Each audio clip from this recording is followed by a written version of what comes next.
नमस्ते दोस्तों, आपका स्वागत है हमारे चैनल पर। तो हम लोग आज जो पढ़ेंगे वो यहाँ से पढ़ेंगे। हम आप लोगों को यहाँ तक कल पढ़ा दिए थे और यहाँ से जो है आज पढ़ेंगे कि इसमें एक महत्वपूर्ण प्रार्थना समझाई गई है। तो इसको ना जानने से पहले आपको इसमें जो कुछ संवाद दिए गए हैं उसको समझना पड़ेगा, तब क्योंकि उसी का बीच के भाग यहाँ दिया गया है, इसीलिए पहले हम लोग संवाद को समझते हैं तब यहाँ से आएंगे। तो संवाद में ये यहाँ से आपका संवाद शुरू होता है, यहाँ से संवाद शुरू होता है। तो यहाँ देखिए इसमें क्या कह रहा है। तो कह रहा है, उपनिषदों की एक कथाओं से हमें प्रश्न पूछने के महत्व का पता चलता है। उपनिषदों हम आप लोग को उपनिषद पढ़ाए थे, इसको वेदांत भी कहते हैं, कल ही के क्लास में पढ़ाए थे। तो उपनिषदों की कई कथाओं से हमें प्रश्न पूछने के महत्व का पता चलता है। प्रश्न पूछने का महत्व इससे पता चलता है कि प्रश्न पूछने का महत्व कितना होता है। उपनिषद हम आप लोग को बताए थे, वेदांत इसको कहा जाता है, यानी कि वेदों का अंत। प्रश्न पूछने का महत्व का पता चलता है। फिर चाहे प्रश्न किसी महिला, पुरुष या बच्चे ने पूछा हो, चाहे वो प्रश्न किसी महिला ने पूछा हो या फिर किसी पुरुष ने पूछा हो या फिर किसी बच्चे ने पूछा हो, तो प्रश्न पूछने का महत्व आपको पता चलेगा इसमें। इस संवाद मतलब संवाद किसको कहते हैं? दो गुरु या शिष्य या फिर कोई भी दो व्यक्ति एक साथ बैठ कर के बातचीत करते हैं आपस में, मतलब कि संवाद उसको कह सकते हैं एक तरीके से। वाद विवाद जब डिबेट होता है तो हम लोग समझते हैं, देखते हैं, तब आप अच्छी तरह से क्लियर होगा इसमें क्या कह रहा है।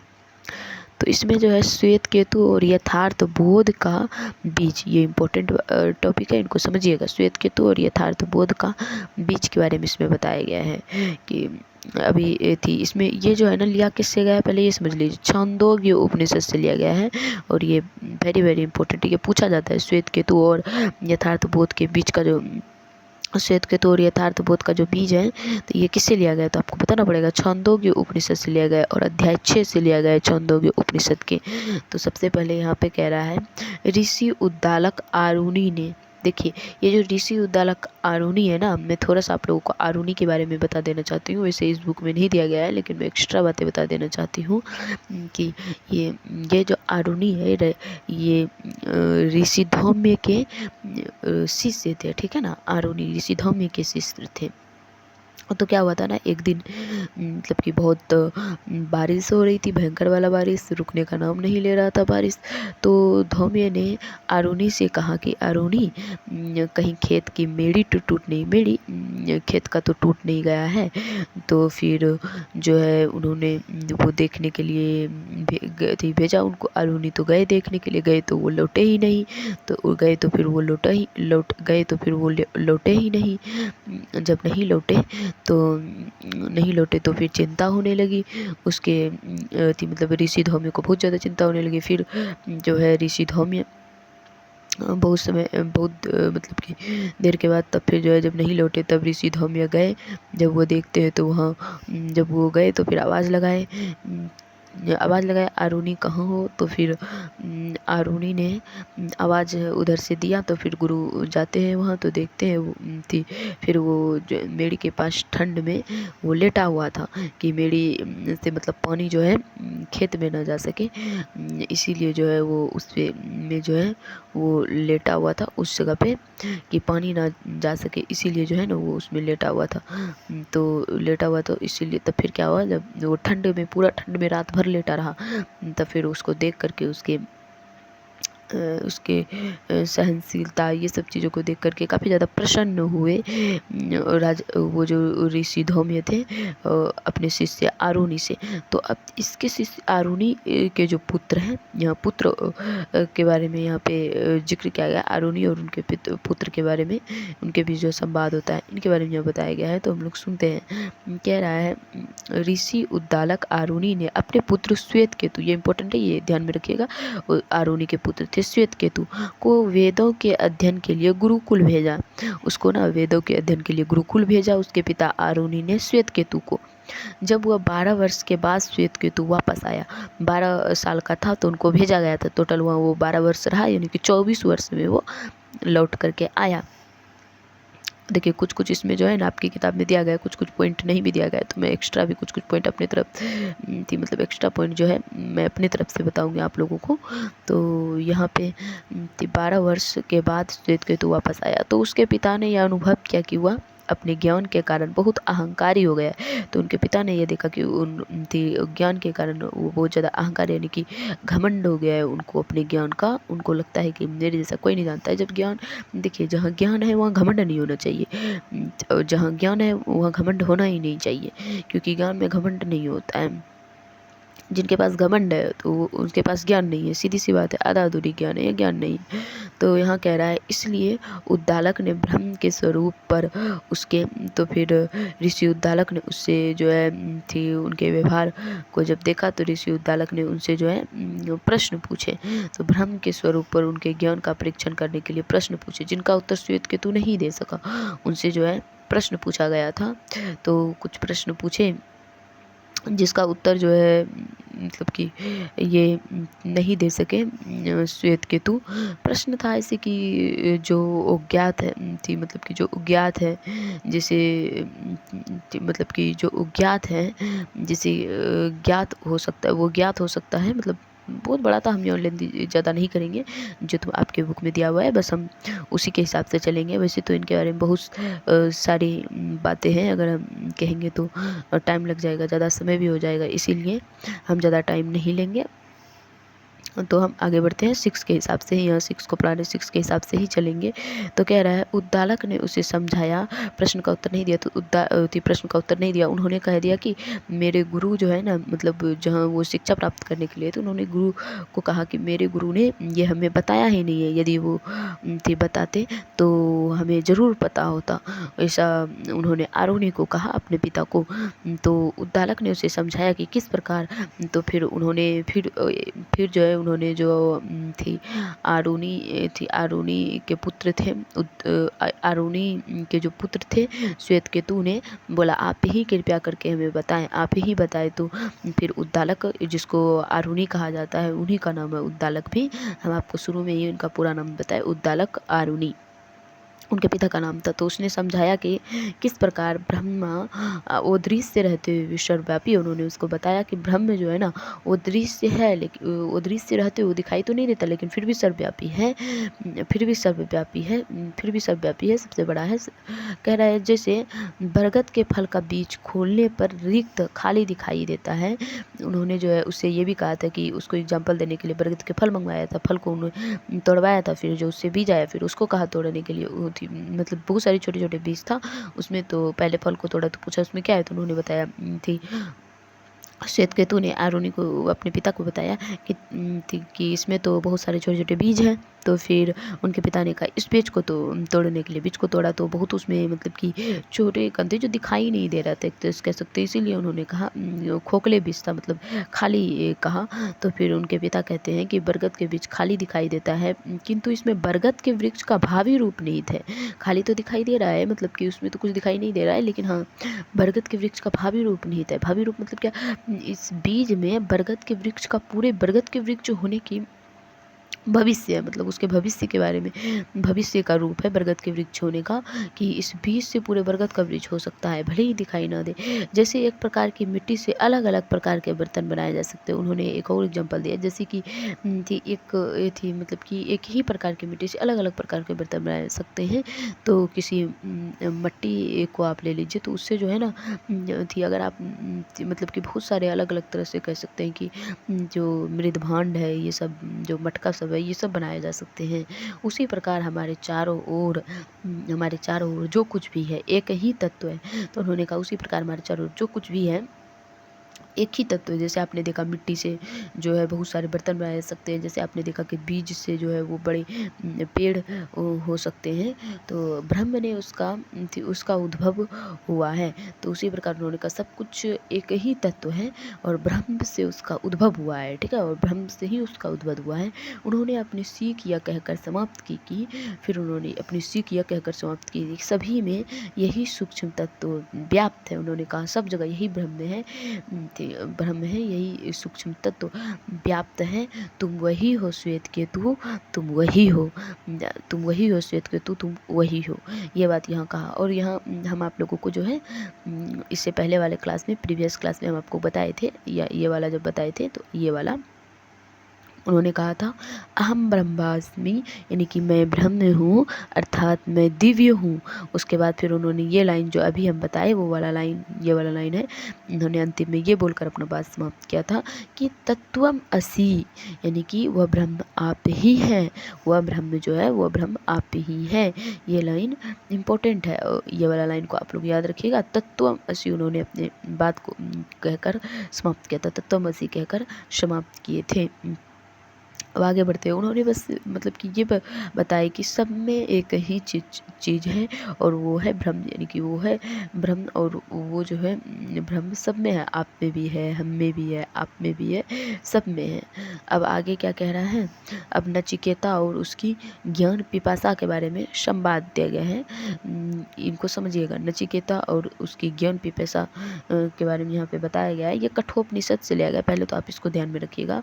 नचिकेता जो है, ये नचिकेता और यम के बीच के संवाद को यहाँ बताया गया है। यम यानी कि जो यमराज जो होते हैं उनके बीच के संवाद को बताया गया, तो ये कठोपनिषद से लिया गया है। ये भी आई है, उनको याद रखिएगा। अब क्या कह रहा है, एक बार एक व्यक्ति यज्ञ के समय अपनी समस्त संपत्ति दान दे रहे थे। तो एक बार एक व्यक्ति जो है वो यज्ञ के समय समस्त संपत्ति अपना दान दे रहे थे। उनके पुत्र नचिकेता ने उनसे पूछा कि वे उसे किस देवता को अर्पित करेंगे। तो अब पुत्र नचिकेता के मन में ये देखिए, ये जो है नचिकेता काफ़ी ज़्यादा जिज्ञासु बालक इनको माना जाता है, इनके अंदर जिज्ञासा काफ़ी ज़्यादा उत्पन्न होता था, इसीलिए जो है ना इनको जिज्ञासु बालक माना गया है।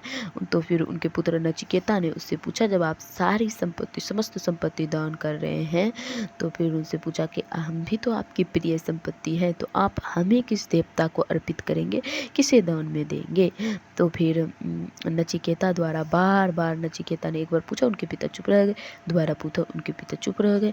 तो बार बार यही प्रश्न पूछने पर पिता क्रोध में आ गए और फिर उत्तर दे दिया क्रोध में आकर के कि मैं तुम्हें यम अर्थात मृत्यु के देवता को अर्पित करता हूँ। उन्होंने गुस्से में आकर के बोल दिया कि मैं तुम्हें यम अर्थात मृत्यु के देवता को अर्पित करता हूँ। बाद में उनके पिता शौक में भी चले गए, तो काफ़ी ज़्यादा दुखी हुए थे कि ये मैं गुस्से से क्या बोल दिया। तो फिर और उनके जो पुत्र थे ना, वो आगे जो भी उनके पिता बोलते थे उनकी आज्ञा का पालन करते थे, तो इसीलिए जो है ना आज्ञा का पालन करते थे, इसीलिए उसके बाद फिर उनके पुत्र क्या उसके बाद निकल पड़े यमराज से, यमराज के पास जाने के लिए निकल पड़े वो, ठीक है। तो इसके बाद नचिकेता यमलोक की ओर निकल पड़े। एक्चुअल में वहाँ पे यमलोक की ओर जब गया, देखिए मैं ना कुछ कुछ अपनी तरफ से भी बता रही हूँ, क्योंकि बुक में सारी बातें नहीं दी हुई है, जो मेन पॉइंट वही दी हुई है, इससे तो मैं कोशिश कर रही हूँ वही बात बताने की, लेकिन जो ज़रूरत है उसको मैं अपनी तरफ से बता रही हूँ। तो निकल पड़े। तो इसमें क्या हुआ, तो वहाँ जब वो पहुँचे यमराज, तो यमराज में के गेट पे उनके लोग थे। तो उन्होंने उसको पूछा, बालक तुम कौन हो, कहाँ से आए हो, सब कुछ पूछा। तो तुम यमराज को जानते हो, जो यमराज के पास आता है वो वापस नहीं जाता है। बहुत सारी बातें उनको यमराज के बारे में थी बताया, तो फिर भी लेकिन वो बच्चा जो है, ये नचिकेता जो है, ये नहीं डरे, जबकि वो 10 वर्ष के ही थे, सोच सकते हैं, फिर भी नहीं डरे। तो लंबी उन्होंने कहा, जो उनके दरबारियों ने बताया कि यमराज जो है ना 3 दिन के बाद वापस आएंगे। तो फिर जो है इन्होंने लंबी प्रतीक्षा किया, 3 दिन तक भूखे प्यासे दरबार में पड़े रहे। तो क्योंकि उनके पिता ने तो कहा था मैं आपको दान में दे दूंगा, इसीलिए उन्होंने कुछ नहीं खाया जब तक कि वो यमराज ना आ जाए तब तक। तो प्रतीक्षा के बाद वे अति शक्तिमान देव से मिले, अति शक्तिमान देव यानी कि यमराज से वे मिले। उनके मन में उसके बाद फिर क्या हुआ ना, जब मिले ना, तो यहाँ पे थोड़ा सा काट दिया गया है बात को, लास्ट लाइन दिया गया है। यमराज से जब मिले, तो यमराज जब इस बच्चे से मिले तो उन्होंने देखा कि बताया गया उनको कि 3 दिन तक ये बच्चा जो है उन्होंने भूखे प्यासे है, ठीक है ना। तो फिर यमराज उसके समर्पण को देखकर काफ़ी ज़्यादा प्रसन्न हुए। तो उन्होंने कहा तुम हमसे 3 वर मांग सकते हो। तो उनके 3 वर, तो उन्होंने पहला वर मांगा था कि मैं जब यहाँ से जाऊँ तो मेरे पिता का गुस्सा शांत हो जाए, और मतलब मेरे पिता हमको देखकर पहचान सके और मुझसे जो है पहले जैसा प्यार करने लगे। ये पहला वर मांगा। अब दूसरा वर क्या मांगता है, तो दूसरा वर जो नचिकेता है वो मांगता है कि दूसरा वर नचिकेता वो मांगता है कि हमको मतलब कि अग्नि के बारे में बताइए, जिसको अग्नि के बारे में बताने के लिए उन्होंने कहा, अग्नि जो अग्नि जो देते हो ना, अग्नि मतलब कि जो किया जाता है, हवन किया जाता है एक प्रकार से, उनके बारे में बताइए जिससे स्वर्ग की प्राप्ति होती है, उनके करने के विधि के बारे में फिर जो है यमराज ने उससे बताएं। तो फिर एक लास्ट प्रश्न उससे पूछा कि हमको जो है ना मृत्यु के रहस्य को बताइए। तो मृत्यु के रहस्य को बताइए, ये प्रश्न उसने जब पूछा तो फिर यमराज ने इसको बच्चे को मतलब ये प्रश्न पूछने से मना किया। उन्होंने कहा कोई आप दूसरा प्रश्न हमसे पूछ सकते हैं, लेकिन जो है उनको काफ़ी ज़्यादा लोभ भी दिया कि आपको जो है बहुत सारी अप्सराएँ दिया जाएगा, बहुत सारी धन संपत्ति, 1000 गायें, बहुत सारे मतलब कि महल और आयु भी दिया जाएगा, जितना साल तक आप जी सकते हैं हमसे ले सकते हैं, लेकिन कृपया करके ये प्रश्न नहीं पूछें, क्योंकि ये प्रश्न का उत्तर अच्छे अच्छे देव भी नहीं जानते हैं। तो ये प्रश्न तो फिर नचिकेता तो वो अपनी बात पे अकड़े रहे। उन्होंने कहा जब अच्छे अच्छे देव नहीं जानते हैं, आप ही वो प्रश्न जानते हैं, केवल आप ही के पास इसका उत्तर है, तो आपको देना ही होगा हमको ये प्रश्न का उत्तर, ठीक है। हमको ये सब नहीं चाहिए, हमको बस अपने प्रश्न का उत्तर चाहिए। तो फिर नचिकेता अपनी बात पर अड़ित रहा। ये सब भौतिक संपत्ति के मोह माया के जाल में नचिकेता नहीं फंसा। वो अपने प्रश्न का उत्तर जानना चाह रहा था, तो इसीलिए जो है अब आगे आपका कह रहा है वही बात यहाँ लिखा गया है, मैं पढ़ती हूँ। तो थी उनके मन में जो प्रश्न था वो शरीर के मृत्यु के बाद क्या होता है, ये प्रश्न था। आखिर जो है शरीर का मृत्यु के पास बाद जो है ना क्या होता है शरीर का, क्या आत्मा आत्मा भी मर जाती है या फिर आत्मा नहीं मरती है। तो फिर यमराज कहते हैं, यम ने पहले तो बालक के प्रश्न को उत्तर टालने का प्रयास किया, जैसे कि हम बताए, किंतु नचिकेता ने लगातार निरंतर मतलब होता है आग्रह करते रहने पर अंततः यम ने प्रसन्न होकर उन्हें जो है आत्मा के बारे में समझाया, उन्हें आत्मा के बारे में समझाया जो सभी जीवों में निहित है। उन्होंने बताया कि यह आत्मा जो है सभी जीवों में निहित है, इसका न तो जन्म होता है और न ही मृत्यु होता है, ये मरता नहीं है और न ही जन्म लेता है न ही मरता है, ये अमर है। आत्मा जो है ना ये अमर है, ये एक निष्कर्ष दिया हुआ है। इसके बारे में बहुत सारी बातें हैं, जब आप लोग पढ़िएगा तो जानिएगा। इस किताब में बस इतना ही दिया गया है। अब आगे क्या कह रहा है, इस ज्ञान की प्राप्ति के बाद नचिकेता अपने पिता के पास वापस आए, जिन्होंने उल्लासपूर्वक उसका स्वागत किया, जिन्होंने जो है उल्लासपूर्वक काफ़ी ज़्यादा अपने बेटा का स्वागत किया।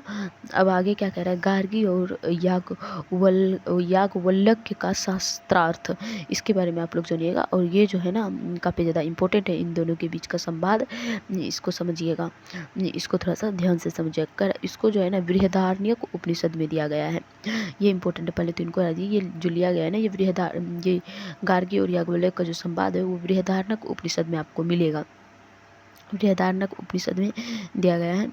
इसको पढ़ते हैं हम लोग तब समझ में आएगा अच्छे से क्या कह रहा है। इसमें कह रहा है, एक बार विद्वान राजा जनक ने एक दार्शनिक शास्त्रार्थ के विजेता को पुरस्कार देने की घोषणा की। मिथिला के राजा जनक थे, उन्होंने जो है दार्शनिक जिसको फिलोसफर कहते हैं, उन्होंने सोचा कि कौन सबसे महान ऋषि है, महान दार्शनिक है, उसको जो थी महान दार्शनिक है वो ये जानना चाह रहे थे, ठीक है। तब कि उसके लिए उन्होंने सभा बुलाया और कहा जो जीतेगा, जो विजेता होगा उसको पुरस्कार दिया जाएगा, जो विजेता होगा उसको पुरस्कार देने की घोषणा की। पुरस्कार में उन्होंने हजारों गाय रखे थे, उसके जो सिंग पर सोने के सिक्के लगा के रखे थे। तो याज्ञवल्क्य नाम सुप्रसिद्ध ऋषि राज दरबार में आए, ये भी राज दरबार में वहाँ आए थे, ठीक है ना। तो याज्ञवल्क्य भी, देखिए मैं बताती हूँ इसमें क्या, थोड़ा सा इसमें बात को ना काट दिया गया है, मैं आपको शुरू से बताती हूँ एक्चुअल में क्या हुआ था, ठीक है। यहाँ पे छोटा करके बात को दिया गया है, तो समझाने में नहीं बन रहा, इसलिए मैं जो बात है उसको समझाती हूँ। देखिए क्या हुआ था एक्चुअल में, जो है थी ये चीज़, वहाँ पे जो है कोई भी व्यक्ति खड़े नहीं हुए। वो जब मतलब कि बोला गया कौन सबसे ज़्यादा मतलब कि महान दार्शनिक है, तो फिर उन्होंने कौन सबसे बड़ा ज्ञानी है, तो कोई भी व्यक्ति खड़ा नहीं, क्योंकि अगर वो खड़े होते तो मतलब कि एक तरह से कह सकते हैं कि उसको तब लोगों को लगने लगता है कि इसको अपने ज्ञान पे ज़्यादा घमंड है, इसीलिए जो है ना कोई खड़ा नहीं हुआ। तब क्या हुआ, जब खड़ा नहीं हुआ तो फिर जो है ना याज्ञवल्क्य कहते हैं अपने शिष्यों को कि गाय को हाँकते हुए उन्होंने कहा लेके जाने के लिए, ठीक है। जब लेके जाने के लिए गाय को हौंकते हुए कहा, तो फिर जो है ये तो गाय को हौंकते हुए लेके जाने के लिए कहा, तो उन्होंने जो है तो वहाँ के लोगों ने कहा, तो वहाँ के फिर लोगों से याज्ञवल्क्य ने कहा अगर आप लोग की मतलब इनको ज़रूरत था याज्ञवल्क्य को, इसीलिए उन्होंने कहा गाय को हौंकते हुए लेके जाने के लिए। उन्होंने सब कोई ये बोल ही नहीं रहा है तो उन्होंने कहा दिया। तो फिर उन्होंने कहा याज्ञवल्क्य ने कि आप लोग हमसे प्रश्न पूछ सकते हैं, ठीक है, और हमको हरा सकते हैं। यदि मैं हार गया तो आप गाय को लेके जा सकते हैं, ठीक है ना। तो बहुत सारे व्यक्तियों ने प्रश्न पूछा, लेकिन ये जो है सारे प्रश्नों का उत्तर दे दिए जितना भी वहाँ ऋषि थे। तो फिर जो है एक अंत में गार्गी भी आई, गार्गी भी प्रश्न पूछती है। तो याज्ञवल्क्य और गार्गी, एक ये ऋषिका थी, गार्गी जो एक महिला थी, ऋषिका थी, ऋषिका थे। तो ऋषिका जो है प्रश्न पूछने से पहले तक अनेक विद्वानों को पराजित किया था उन्होंने। गार्गी के प्रश्न पूछने से पहले तक, जैसा कि हम आप लोगों को बताया, अनेक विद्वानों को पराजित किया था उन्होंने।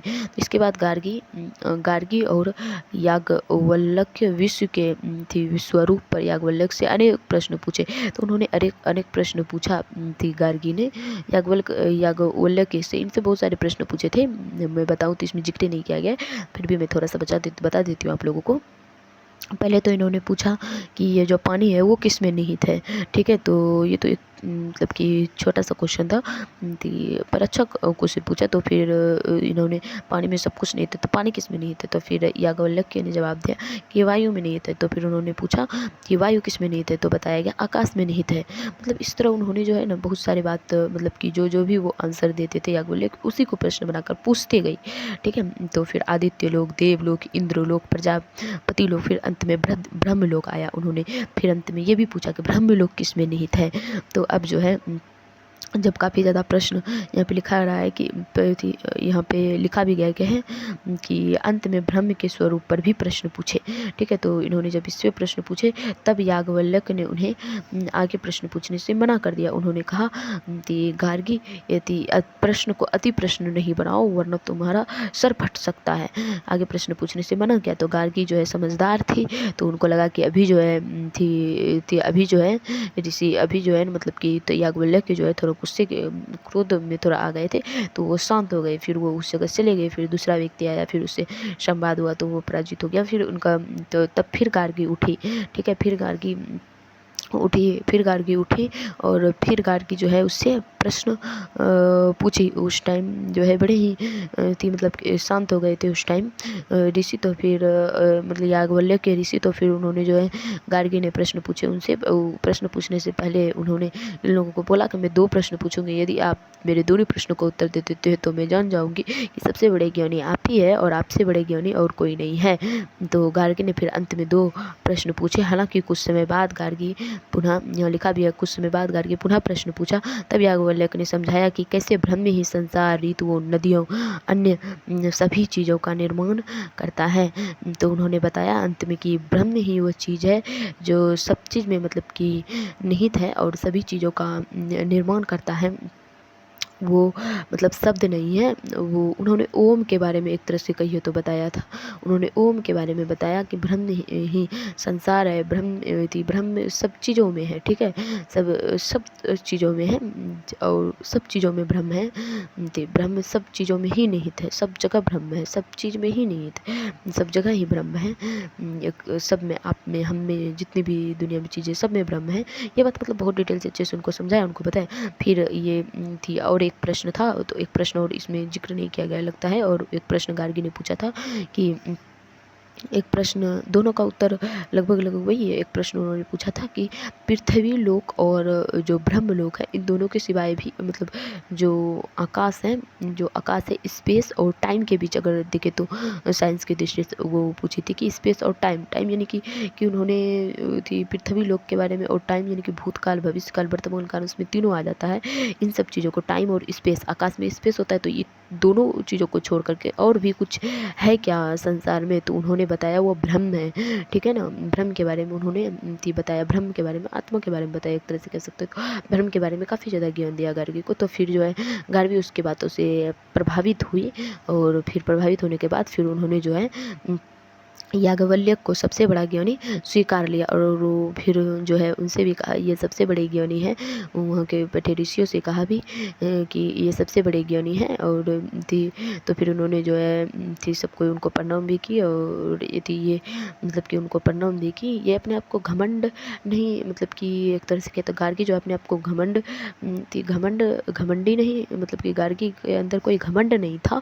गार्गी उसको पराजित करने हराने नहीं आई थी, बल्कि गार्गी एक मतलब कि जिज्ञासु एक मतलब उनके मन में तरह तरह के क्वेश्चन उठते थे कह सकते हैं। तो वो जो है ना जिज्ञासु थी काफ़ी ज़्यादा गार्गी। ये जो है बस अपने प्रश्नों का उत्तर जानना चाहती थी, अपने मन को शांत करना चाहती थी। उनका मेन थी मकसद यही था, ना कि वो हराने आई थी याज्ञवल्क्य को थी याज्ञवल्क्य को हराने नहीं आई थी, बल्कि वो अपने प्रश्नों का उत्तर जानना चाहती थी। और ये उत्तर जानना चाहती थी ताकि और ये भी स्पष्ट हो जाए ताकि मतलब कि ये सबसे बड़े ज्ञानी हैं, ये भी साबित भी हो जाए ऋषियों लोगों को सबसे बड़े ज्ञानी यही है। तो फिर गार्गी अपने प्रश्नों का उससे उत्तर जान करके काफ़ी ज़्यादा प्रभावित हुई और उन्होंने स्वीकार किया कि याज्ञवल्क्य से मतलब कि ज्ञानी और कोई नहीं है। इस बात को स्वीकार किया गार्गी ने, याज्ञवल्क्य से जो ज्ञानी और कोई नहीं है। तो फिर इन दोनों के बीच काफ़ी संवाद खत्म होता है। काफ़ी बड़ा संवाद है, आप लोग पढ़िएगा तो जानिएगा। इसमें तो बहुत शॉर्टकट से दिया गया, इसमें तो बहुत ज़्यादा शॉर्टकट बताया गया है। तो फिर इनके बारे में हम यहाँ पे आप लोगों को बताते हैं कि इसलिए यहाँ पे छोड़े थे पॉइंट बोले थे, इनको पढ़ने के बाद समझाएंगे तब समझ में आया था। अब देखिए इसमें जो है ना अस्तोमो सद्गमया जो है यानी कि वो सत्य से सत्य की ओर ले चलो, अस्तोमो सद्गमया जो है उसमें भी उसका भी जिक्र किया गया है याज्ञवल्क्य से और उनके गार्गी के बीच के संवाद में। और कह रहा है यहाँ पे कि प्रार्थना जो थी सर्वे भवन्तु सुखिन, ये भी उसमें उस प्रार्थना के बारे में बताया गया है कि सभी जीव सुखी रहे। इसका मतलब सर्वे भवन्तु सुखिन, सभी जीव सुखी रहे, साथ थी सुखी रहे के साथ आरंभ होती है और सबके लिए रोग तथा दुख से मुक्ति की कामना करती है, सबके लिए रोग तथा दुख से मुक्ति की कामना करती है। और कह रहा है कि प्रथम ये उतना इम्पोर्टेंट नहीं है। अब आगे कह रहा है प्रथम सहस्त्राब्दी, हम आप लोग बताए थे सहस्त्राब्दी मतलब 1000 वर्षों को लेना है। सामान्य संवत पूर्व यानी कि ईसा पूर्व के आरंभ में वेदों से कुछ अन्य दर्शनों का विकास हुआ था। इन्हीं वेदों से कुछ अन्य दर्शनों का भी विकास हुआ था। इनमें से एक था योग दर्शन, जिसने किसी व्यक्ति की चेतना के बारे में बताएंगे। चेतना क्या होता है, में ब्रह्म का आत्मबोध जो कि हम अभी पढ़ाए नीचे बताया आपको, ब्रह्म के आत्मबोध प्राप्त करने के उद्देश्य से अनेक विधियाँ कि ब्रह्म से आत्मबोध कैसे प्राप्त यानी मोक्ष को प्राप्ति से लेकर अनेक विधियां विकसित है। इस थी मतलब कि ब्रह्म का आत्मबोध प्राप्त करने के उद्देश्य से अनेक विधियां थी विकसित है। इन सभी दर्शनों को मिलाकर कुछ आधारभूत विचार बने जिन्हें आज हम हिंदू दर्शन कहते हैं, जिनको आप हम लोग हिंदू दर्शन, ये सारी बातें हिंदू दर्शन में दिया गया है। अब ये चेतना क्या है, इनको जानिए। चेतना मतलब एक तरह से समझे, ये जो चेतना है, चेतना मतलब एक तरह से समझे कि किसी व्यक्ति के अंदर किसी चीज़ का विचार उत्पन्न होना, अनुभव उत्पन्न होना, महसूस करना, मतलब कि उसके अंदर जो जिज्ञासा उत्पन्न होता है किसी चीज़ को जानने का, उसको ही चेतना कहते हैं। और यहाँ चेतना के बारे में दे भी रखा आपके बुक ने बगल में, देखिए जागृत होना यानी कि आपके अंदर जो चीज़ को जानने की इच्छा जागृत होती है, गुण या अवस्था उदाहरण के लिए होने का गुण या फिर अवस्था उदाहरण के लिए व्यक्ति को स्वयं की चेतना होना। तो चेतना का मतलब सीधा सा बात जानिए, किसी के मन में जब कोई प्रश्न उठता है, जानने की इच्छा होती है, तो उसको ही एक तरह से चेतना कहा जाता है। तो आज का क्लास इतना ही रहने दीजिए, ज़्यादा आज नहीं पढ़ाएंगे। तो ऐसे ही आसान तरीके से कॉन्सेप्ट के साथ पढ़ना चाहते हैं तो जल्दी से चैनल को सब्सक्राइब कर लीजिए ताकि आपको मेरा वीडियो ढूंढना ना पड़े।